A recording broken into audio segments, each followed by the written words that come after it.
বেগুনের পোকার কি কোনো স্থায়ী সমাধান আছে? এই প্রশ্নটা যদি আপনাকে করা হয় তাহলে আপনিও বলবেন না, বেগুনের কিন্তু কোনো পোকার স্থায়ী কোনো সমাধান নাই। কারণ বেগুনের পোকা অতিরিক্ত তাপমাত্রা যখন বেড়ে যায় তখনই পোকার আক্রমণ ঘটে। আর এইটা মানে ওষুধ ঢেলে রাখলেও এই পোকা থেকে আমার বেগুনকে রক্ষা করা যায় না। একই ঘটনা, তাই না? এখন আমরা কিছুটা হলে কন্ট্রোল করতে পারি, সেটার পদ্ধতিটা কি? ওষুধ দিলেই কি শুধুমাত্র বেগুনে পোকা লাগবে না, এটুকু নিশ্চয়তা করা যায়? বলা যায় না। তাহলে কি করলে, কোন কোন স্টেপ বা পদ্ধতি আমরা অ্যাপ্লাই করলে আমার বেগুনের গাছে পোকাটা কমে যাবে? পোকা আমরা থামাইতে পারি না, এটা অসহ্যকর একটা জিনিস যে বেগুনের পোকা।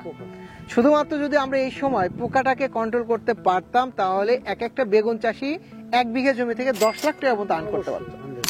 সমস্যা একটাই, ফল এবং ডগা ছিদ্রকের পোকা। আমরা দেখেন আপনার এই যে জমিতে দেখতেছি খুব চমৎকার ভাবে আপনি করছেন, তাই না? 2 ফিট চড়া বেড করছেন, 24 ইঞ্চি পর পর গাছ লাগাইছেন। গাছ কিন্তু সুন্দর, কিন্তু সুন্দর গাছে লাগতেছে পোকা। এখন ওষুধও দেওয়া হচ্ছে, কিন্তু ওষুধ কাজও করতেছে, তাই না? কিন্তু 100% কাজ করতেছে না। এখানে খেয়াল করেন, গাছ মানে এই পুরো জমিতে কোনো আগাছা আছে? একটা আগাছা নাই, এক নাম্বার 1। 2 হচ্ছে আপনাকে মালচিং পেপারে চাষ করতে হবে, সেটাও করেছেন। 3 হচ্ছে আপনি অবশ্যই এই যে স্পেশাল যে প্রেসক্রিপশন মানে বেগুনের ফল ছিদ্রকের পোকার জন্য, এটা আমি স্ক্রিনে দিয়ে দিচ্ছি। এইটা আপনাকে যেভাবে লেখা আছে ঠিক সেইভাবে স্প্রে করার আগে আপনাকে কি করতে হবে? প্রথমে জমি নিড়ানি, একদম নিট অ্যান্ড ক্লিন, তারপরে মালচিং পেপারে আপনি করতে হবে 2। 3 হচ্ছে দেখেন, আপনি যখন ওষুধ দিবেন তখন নিচের যে ডালপালা, এই কুশিগুলো ভেঙে দিবেন। তাহলে অতিরিক্ত যে ডালপালাগুলো সেটাতে কিন্তু বেশি পোকামাকড় বেশি লাগে এবং রোগও কিন্তু বেশি লাগে। তাহলে আমরা এটা ভেঙে দিলাম না, এই গাছটা এখন ফাঁকা হলো না। যখন ওষুধ দিবেন নিচে উপরে সমানভাবে দিবেন। আর যখন জঙ্গল থাকে তখন দেখা গেল উপরে স্প্রে করলো, নিচে যায় না, এবং তখন হয় কি পোকাটা কন্ট্রোল হচ্ছে না। আর একটা ঘটনা হচ্ছে, এই যে বেগুন গাছের ফলের শেপ সাইজ গুলো দেখা যায় যে যখন সাইটের ওই সাইডে যেমন গাছের ব্রাঞ্চ আছে না, মানে শাখা আছে, ওইটার ফলগুলো ছোট হয়, বাঁকা হয়। কিন্তু এই যে মেন যেটা দেখেন, এই 1টা 2টা ভি আকারে চলে গেছে, এইটার ফলগুলো কি হয়? সাইজ সুন্দর, বড়, একই রকম। তাহলে আমার মেন কাজটা হচ্ছে যে সাইটের কুশিগুলো কেটে দেওয়া, এবং যে গাছগুলোতে যেমন ধরেন এই যে এটা শুকিয়ে গেছে, দেখেন এই ডালটা শুকিয়ে গেছে না, এই ডাল মানে যখন স্প্রে দিবেন, স্প্রে করে দেওয়ার আগে এরকম এই যে এটাতে মারছে না, এই মারার কারণে কিন্তু শুকিয়ে গেছে, এই যে এখানে মারছে।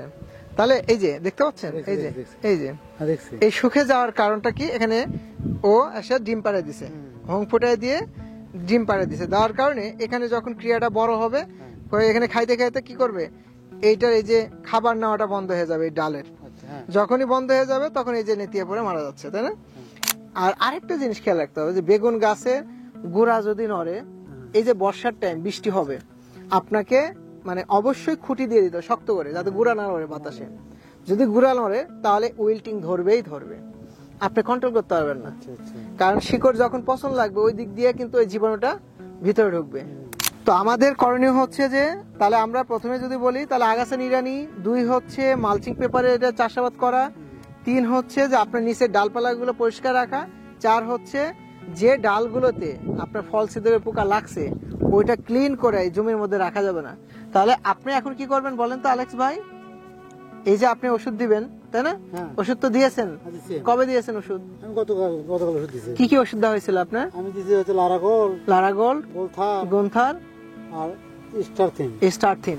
যখন আপনি স্প্রে গুলো করবেন এবং পোকার আক্রমণ বেশি হয় তখন গাছের নিউট্রিশন বেশি দেওয়া যাবে না, মানে সার বেশি দেওয়া যাবে না। সার দিলে কি হয়? ডগাগুলো নরম হয়, আর যখন ডগা নরম হবে, গাছ বেশি মোটা তাজা হবে, তখন এসে কি করবে?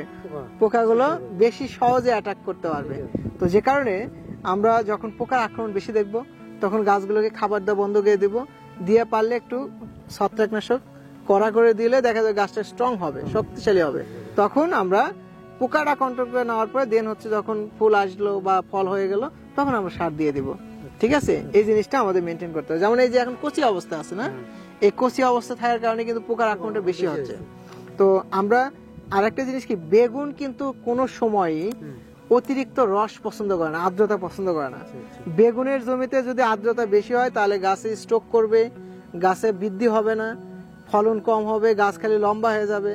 বুঝেন? কিন্তু আচ্ছা এই জিনিসগুলো কিন্তু আমরা ম্যাক্সিমাম কৃষকই জানি না। তো এই বিষয়গুলো আমাদের খেয়াল রাখতে হবে, তাহলে আমরা বেগুন চাষ করে মানে ভালো টাকা ইনকাম করতে পারবো। আসলে যদি এই সময় বেগুন যদি লাগাইলেই ভালো হইতো তাহলে সবাই তো বেগুনে কোটিপতি হয়ে যেত, লক্ষপতিও না। 10 বিঘা বেগুন লাগাইলে তাহলে সে কোটিপতি হয়ে যেত। তো একটাই সমস্যা, যেহেতু তাপমাত্রা একটা বৈরী আবহাওয়া থাকে, এই সময় আমরা এই নিয়ম মাফিক বেগুনগুলো চাষ করব। এখানে বিগ বসে বেগুন আছে, এটা গোল, ফিল লিটার আছে লম্বা, বক্সার আছে পোকা লাগে না। এরপরে আপনি গ্রিন বম আছে, মানে যে যে যে এলাকায় যে সাইজের বেগুন চলে বা যে কালারের বেগুন চলে সেই এলাকার জন্য সেই জাতটাই নির্বাচন করতে পারেন এবং সঠিক ফর্মুলায় এগুলোর সাথে কথা বলে আপনারা চাষাবাদ করতে পারেন।